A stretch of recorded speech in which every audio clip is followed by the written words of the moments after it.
want to talk about whether brokers or team leaders should offer revenue share programs to be able to compete. And the reason I want to talk about that is because this is something that's been coming up a lot, and I want to get it out there because with the rise of the revenue share companies, it has created a lot of change in the industry. And I also want you to know I'm not against revenue share companies. I'm not for revenue share companies. It's one of those types of things where it just is. It exists, so we got to talk about it. We coach tons of brokerage owners and team leaders that have very successful revenue share models. So when I say good things and bad things and pros and cons, please understand I'm just pointing out what is. Okay. So please understand that. But I do want to start with this. Don't believe Facebook. It's not real life. Because understand, a lot of times in the revenue share companies, it's about agent attraction, not client attraction, right? Oftentimes you'll see people talking about how much money they make, whether they're on airplanes or whether they're in Italy and saying you can live your life like me, and everybody's talking about how successful they are. And that usually is trying to attract other agents to learn from them. And understand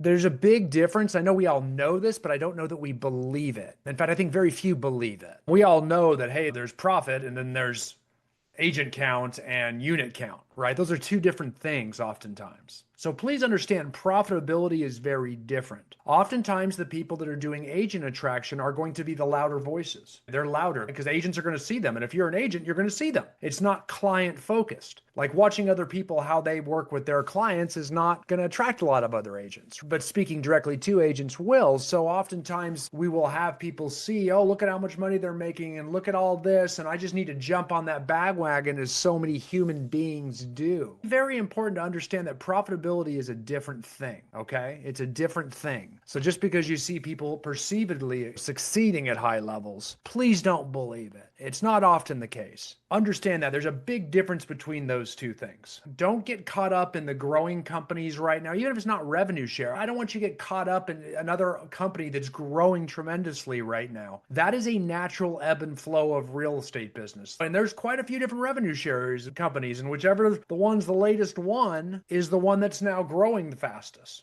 It's very important to put things in perspective because I want to tell you one thing for sure. If you think you need a different compensation structure or revenue share structure to compete, you are wrong. I'm just going to tell you wrong. Your product is not what's broken in by way of its structure. What you're doing is actually shortcutting the problem and trying to say a lateral move or grass is always greener. If you're a team leader or a broker owner, if you're thinking that, I need that to compete, what you should be thinking instead is, why am I unable to add enough value to my agent so that I need that structure to compete? It's the same thing when you're saying, I should just make my split cheaper to compete. It's the same thing. There's no difference. It's I need to make the split cheaper because I don't have the personnel, I don't have the skill set, I don't have the ability to add more value. But we can't look at ourselves internally that way. That my people aren't good enough because I'm not good enough. I don't have enough influence. We never will look at it that way. We'll just say I need to do that quick fix. And right now, there's tons of pain right now.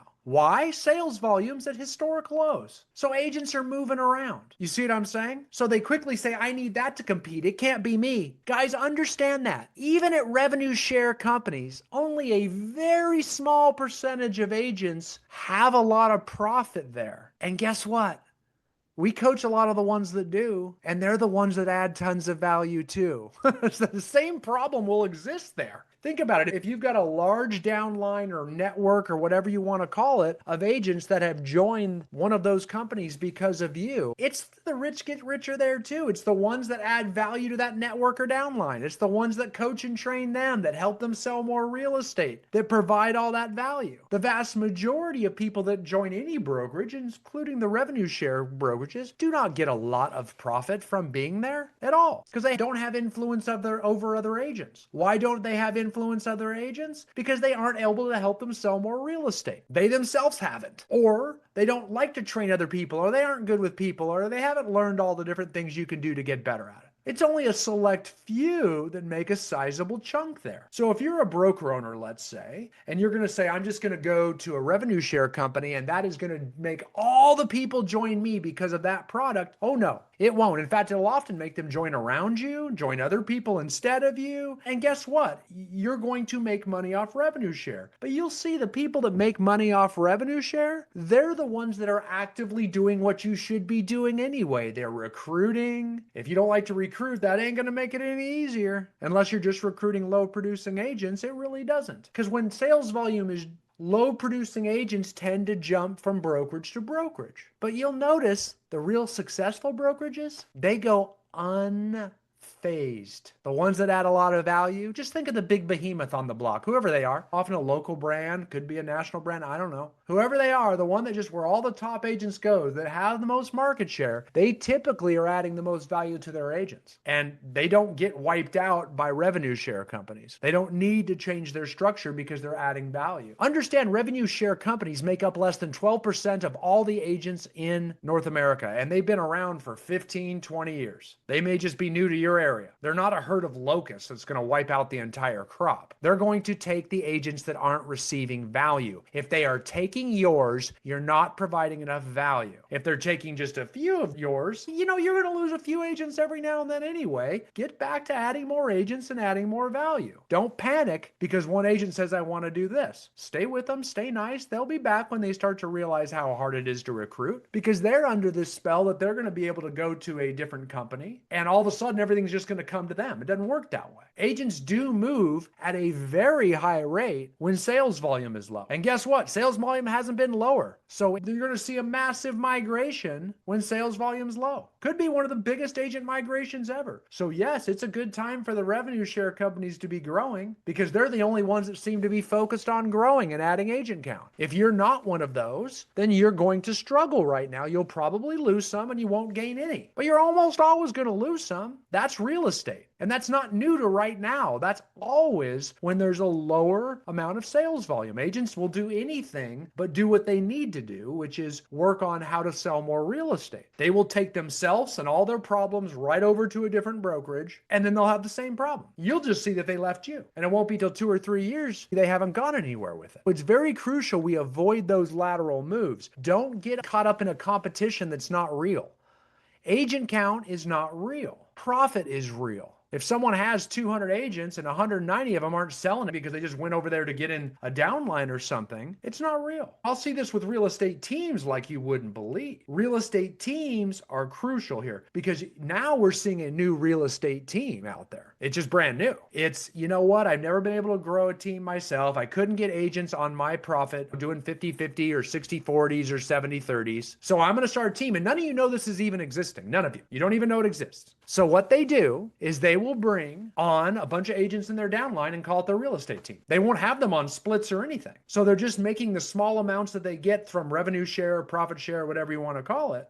And now I've got a team. And finally, I'm a winner in the real estate industry. I'm a winner. Look, I've got a big team. Now, they're not making much money at all. They're calling themselves a team. And I guess you can. It's just a word. You can use it any way you want to. But understand, that's not as profitable as a structured team that actually adds value to their agents and receives value back by way of compensation. If you just run a team that way, just by revenue share, and you're not adding a lot of value and those agents aren't selling a lot, they're going to move to the next revenue share company that comes to town so they can get a little higher up on the downline. Or they're going to go to a cheaper place, or eventually, hopefully, they realize, I need to go to some place that actually shows me how to earn income, right? And the top teams and the top brokerage owners and the top agents in those revenue share companies, they actually know how to do that too, but they're not everywhere and they can't get everybody. There's plenty of people out there that can do it. So when you see, how does that agent have 30 agents and boy, they're all crushing, you may not be able to look behind the scenes. And if you have, get a program like Market View Broker or Broker Metrics. Every broker and team leader should have it. I like Market View Broker now, it's showing time. But you get on there and you can actually see the real production of these people. But they're out there saying, hey, I got this girl gang of 30 strong and we're crushing it and we're selling 300 units. It's usually like 30. Those types of things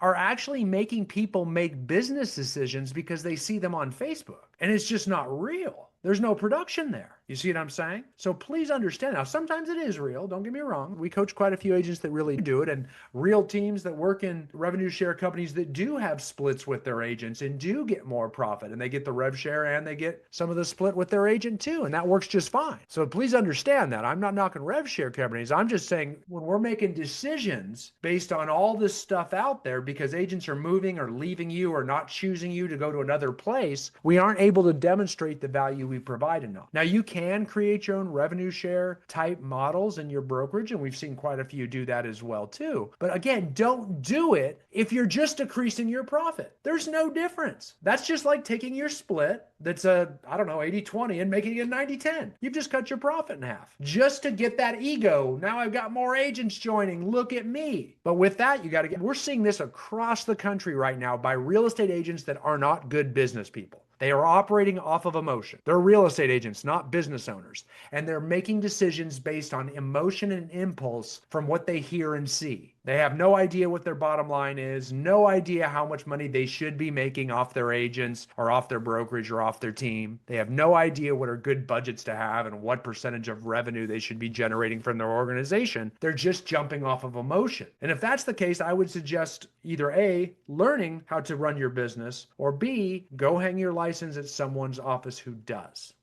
Because if you operate in this crash course of just emotion, you are going to train wreck people's careers that follow you. You're just going to train wreck them. You got to do the work, which means you got to learn how to add value, how to make agents sell more real estate, how to create a production-centric atmosphere where agents actually want to join you to grow their businesses. How should they be generating more business? How can we hold them accountable? What type of coaching, mentoring, and training systems do we have in place? What type of leadership do we have in place? Learning how to do that is crucial. Learning how to run the system so you actually know how much you should be making. This is crucial. Perfect your craft. Those that have perfected crafts right now are the big companies that are just standing on the hill watching everybody else get just terrorize themselves. They're steady. They're stable. They have systems. They didn't open their brokerage just because of their emotion or their feeling, or they didn't like their last brokerage, or because they think it doesn't cost that much more money to run a brokerage. You didn't think about the mental health struggle of actually trying to recruit and retain agents and all that comes through that. And it's tough, man. It's tough to be production centric. You will need systems. You have to prove to people that they'll sell more real estate by being with you. And I talk to teams the exact same way. Don't get caught up on these big teams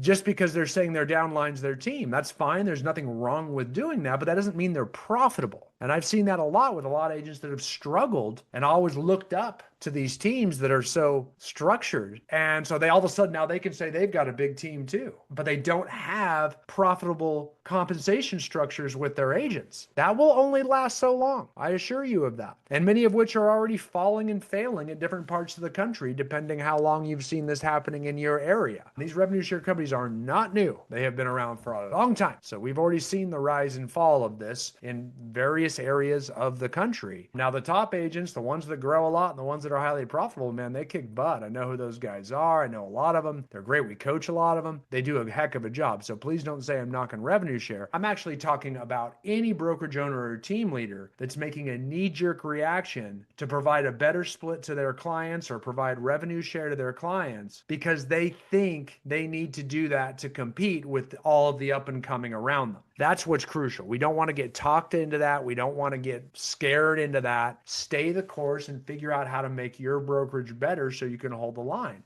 And you'll often see a lot of these big brokerages that stay around that have been around for years, they aren't the cheapest in town. If you make cost your value because I have the best price, you are cruising for a bruising in this business. Someone's going to get cheaper and you're really going to attract a very low production per agent mix. Because it is the successful agents that provide a good culture don't go to the cheapest place. They just don't. If you want to prove it, you want to know who the wealthiest agents are in this country? They aren't the big teams, I can tell you that. They aren't the brokerage owners, I can tell you that. They are luxury agents that work in very luxury centric areas, places that have very high prices, and they sell 20 or 30 $5 million to $20 million homes a year. And guess what? They're not at revenue share companies. They're not at cheap places. They're not at discount brokerages. They actually see value and are on 80-20 splits forever. They see value. They get value from their brokerages. Their brokerages are production centric. They help them sell more real estate. You don't need it to compete. And that's really important you get that. Learning how to actually add value to your agents, it's crucial. If you try to compete with cost, you're going to have a bunch of agents that just hang their license there and actually don't want any value from you. That's the worst. They are with you for a short time until they need to make another lateral move.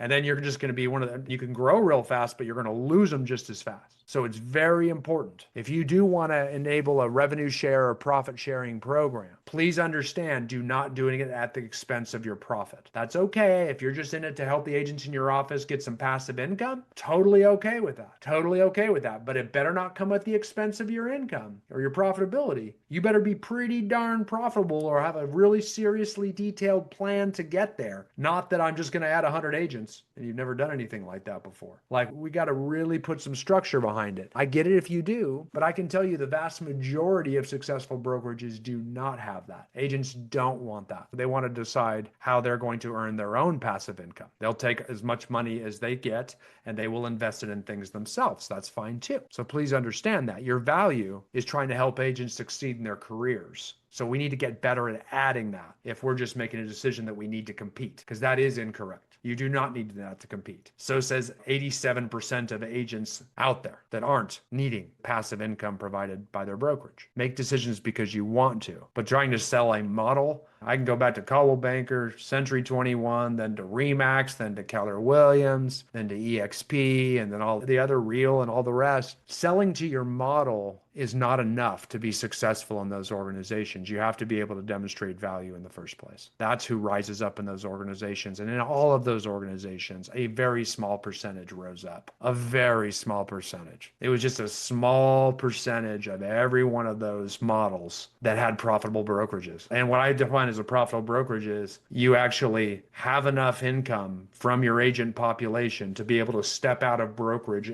step out of production yourself and have it run itself. You don't get to count it as profitable if you're in there still selling and you're using your commission to hold up the profitability. That doesn't feel good right now, does it? Don't you wish all those agents would sell more? I get it. Profitable means you've actually got enough agent count and agent production other than yourself so you can step out, hire another leader to run the office or leaders. And if you're not there, you're not profitable. We're not showing enough value right now. You don't need to change your structure to grow it there because it ain't going to help. You're still going to have to add that value that you need to add right now. Okay, hope that helps. I hit that one to the head. You can tell I've been getting a lot of questions about it, ladies. Get back to what you know you need to do. Thanks, guys.